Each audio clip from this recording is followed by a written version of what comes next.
কুলের পিঠেটা কিন্তু ঠিক এরমভাবে বানাবে। আজ একটু কুলের পিঠে বানাবো। এটা আমার ঠাকুমার রেসিপি। এখন তো কত রকমের পিঠে বেরিয়েছে নতুন নতুন। এটা দেখো আগেকারে পুরনো পিঠে, দু রকম একটু কালার দিয়ে না আমার করতে খুব ভালো লাগে জানো। তাই জন্য আমি একটু কালার করে নিয়েছি, একটু ফুড কালার দিয়ে নিয়েছি।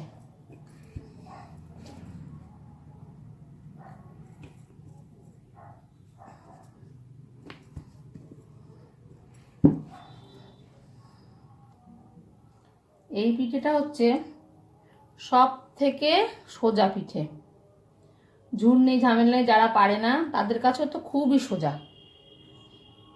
দেখো কোনো ঝামেলা নেই, কিচ্ছু নেই। এইভাবে একটা শলার কাঠি নিয়ে ব্যাস হয়ে গেল।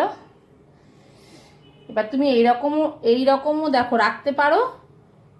এবার যদি তুমি ভাবো ভেঙে যাওয়ার ভয় থাকে তাহলে একটু টিপে টিপে দিলে, এভাবে টিপে দেওয়ার পরে একটু মুড়িয়ে দিলে, ডিজাইন করে দিলে হাত দিয়ে, দেখেছো? এগুলো না আগে আমি আমার ঠাকুমা দেখতাম রাত ভোর বসে বসে এই পিঠেটা বানাতো। তুমি 5 দিন রেখেও ঘরে পিঠেটা খেতে পারবে।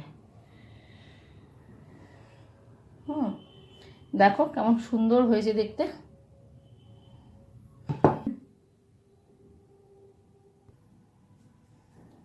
ঘি দিয়ে দিলাম।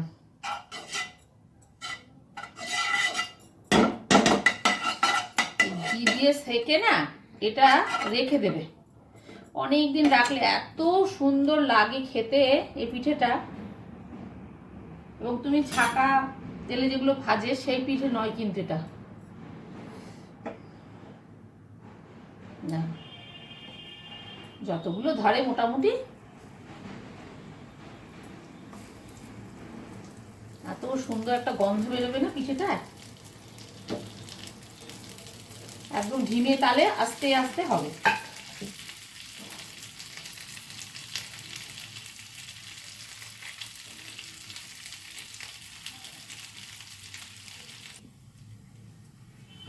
ঠিক এইরকম হবে, ওপরটা ঠিক এরকম হবে।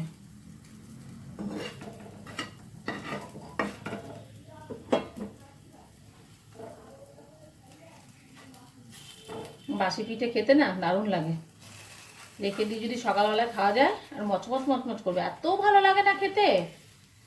তোমরা দেখে দেখে বানাবে, তোমরা ভালো বানাও সবাই জানি, তো একটু দেখে দেখো, খুব ভালো লাগবে খেতে, করে দেখো। একদম রেডি জানো, ঠিক এইরকম হবে।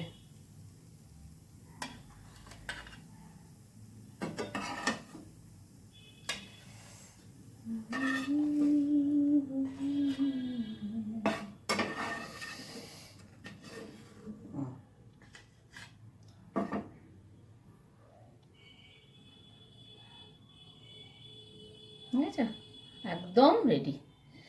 এটা একটু ভেঙে ভেঙে গেছে আমারটা,